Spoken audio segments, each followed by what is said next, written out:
The interrogation chamber hummed with a low thrum of energy shields as Commander James Reeves studied his prisoner through the transparent barrier. The alien warrior knelt on the cold metal floor, her chitinous armor cracked and bleeding a luminescent blue fluid that pooled beneath her. She was Valkyrie, a species that had terrorized human colonies for the better part of a decade. James had seen the aftermath of their raids. Entire settlements reduced to ash. Children's toys scattered among the ruins. The Valkyrie showed no mercy, took no prisoners, and gave no quarter. They were the apex predators of 3 star systems, and they had made humanity their preferred prey. Until 6 months ago, the Battle of Proxima Station had changed everything. Humanity had finally decoded the Valkyrie battle language, predicted their strike patterns, and turned their own tactics against them. The predators became the prey. The hunter became the hunted. Now this one knelt before him, defeated. "Your fleet is destroyed," James said, his voice flat and emotionless. "Your attack carriers are debris. 3,000 of your warriors are dead. You are alone." The Valkyrie female raised her head. Her face was angular, almost crystalline in structure, with compound eyes that reflected the harsh overhead lights like shattered rainbows. Despite her wounds, she maintained a proud bearing, her forearms bound behind her back with graviton cuffs. "Then execute me, human," she hissed in broken standard tone. "I am Kalis, daughter of the Broodmother, champion of 7 worlds. I do not fear death." James circled the containment field slowly. His boots clicked against the deck plating with measured precision. He had studied the Valkyrie for years. He knew their culture, their biology, their honor codes. He knew exactly what she expected. "Your species believes in strength above all else," he said. "The strong dominate. The weak serve or die. That is your way, yes." Kalis's mandibles clicked in what might have been pride or defiance. "We are perfection. We are evolution's chosen. We are inevitable." "You were inevitable," James corrected. Past tense. For the first time, something flickered in those alien eyes. Uncertainty. Fear. James stopped pacing and stood directly before the barrier.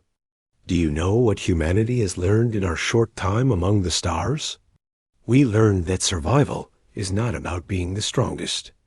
It is about being the most adaptable, the most resourceful, the most stubborn."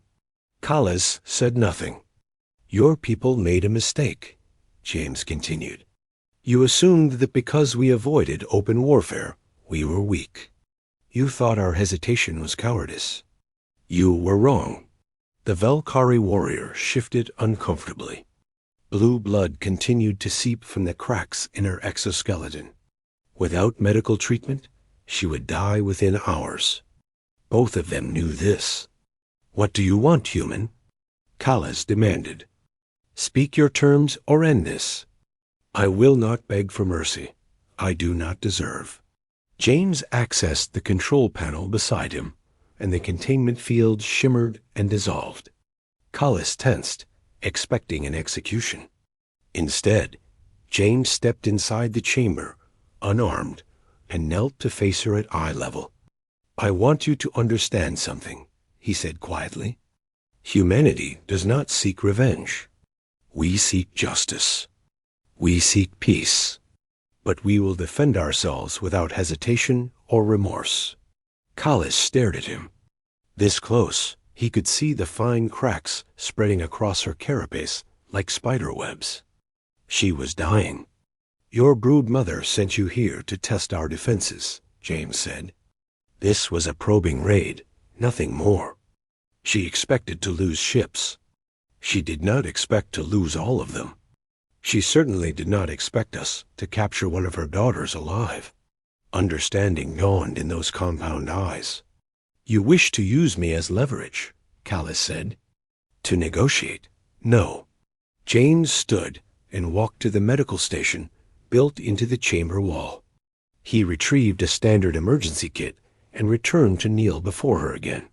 "Show mercy, human," Kala said suddenly, her proud voice cracking. The words tumbled out in a rush, driven by instinct and desperation. "My body is strong. My genetics are pure. I am warrior caste, elite lineage.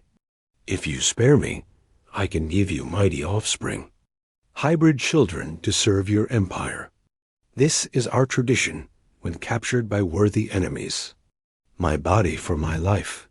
James paused, the medical kit in his hands. For a long moment, he simply looked at her. "That is what you believe mercy looks like," he said softly. "Selling yourself, offering your body as tribute, becoming property." Collis nodded eagerly, misunderstanding his tone. "Yes, it is our way. The defeated serve the victor. My genetics would strengthen your bloodline. Human Velkari hybrids would be formidable warriors. This is a valuable offer." James opened the medical kit and removed a spray canister of synthetic wound sealant. Without asking permission, he began treating the cracks in her armor. Callus flinched at first and held still in confusion.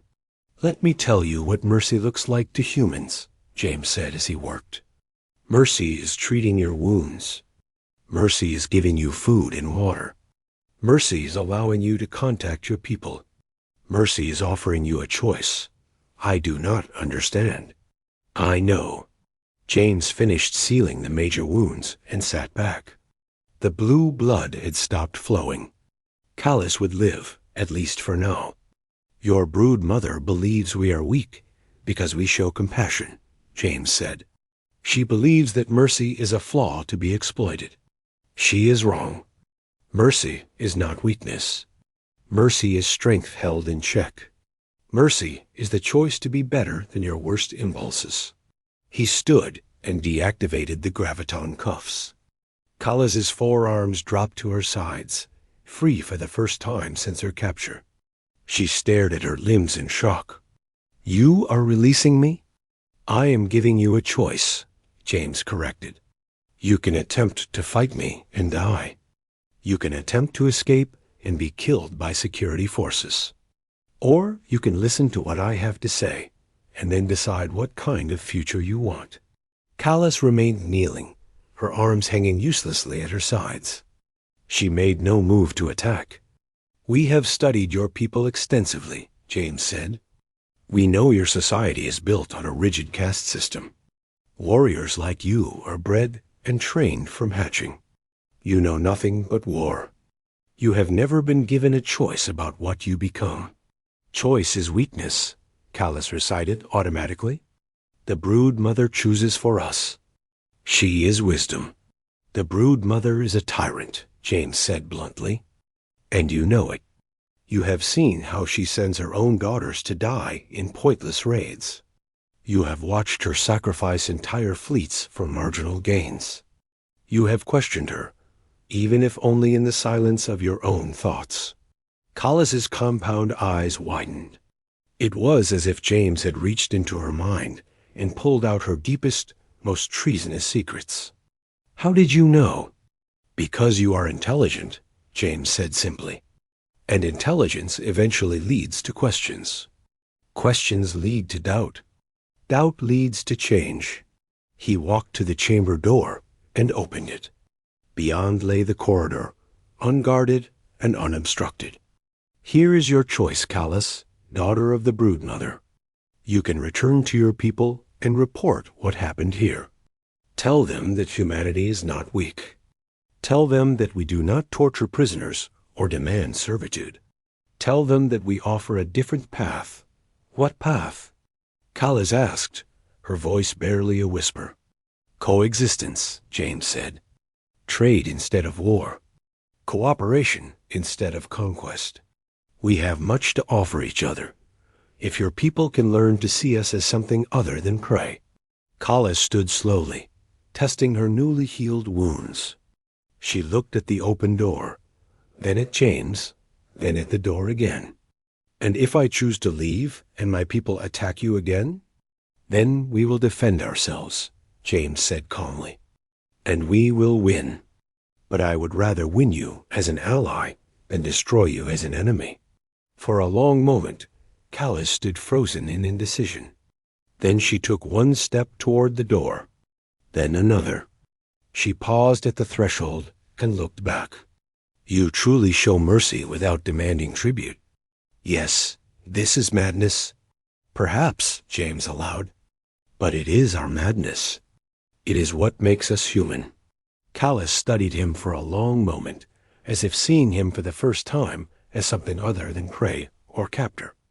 "I will deliver your message," she said finally, "but I cannot promise the brood mother will listen.